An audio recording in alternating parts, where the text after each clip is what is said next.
Hello बच्चों, सजीव जगत में विविधता जिज्ञासा पाठ के हम पढ़ रहे हैं। अब इसी के अंतर्गत मैं चानियरी आज आपको बताऊंगी बर्डमैन के बारे में।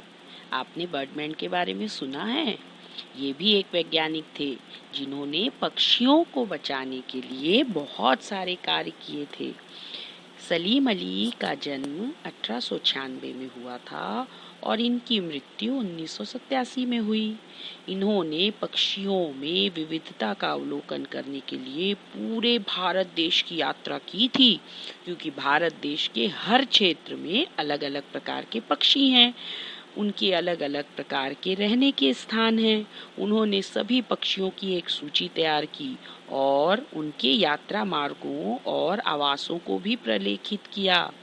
जैसे आप जानते हैं ना, जैसे जैसे गर्मी होती है तो नीलकंठ हमें दिखना बंद हो जाता है अपने छत्तीसगढ़ में, और जैसे ठंड आना चालू हुई अब हमको जनवरी फरवरी तक नीलकंठ दिखता है। तो वो नीलकंठ कहाँ चला गया? इसी प्रकार की जिज्ञासा को उन्होंने शांत करने के लिए सलीम अली ने क्या किया था, उनके चीज़ों के बारे में, उनके आवासों के बारे में, यात्रा मार्गों के बारे में इन्होंने जानकारी इकट्ठा की। उन्होंने पक्षियों की अत्यधिक विविधता वाले क्षेत्रों को अंकित किया और उन क्षेत्रों के संरक्षण के उपाय किए। संरक्षण पता है क्या होता है? उनको बचाव करके रखना, उनको सुरक्षित रखना।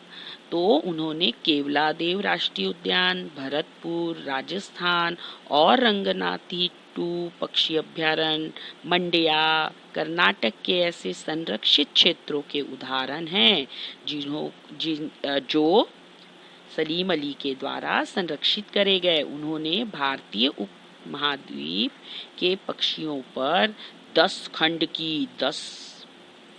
वॉल्यूम की एक ऐतिहासिक पुस्तक श्रृंखला भी लिखी है। उन्हें भारत का पक्षी पुरुष, बर्डमैन ऑफ इंडिया भी कहा जाता है और उनके योगदान के लिए उन्हें 1976 में पद्म भूषण से सम्मानित भी किया गया था।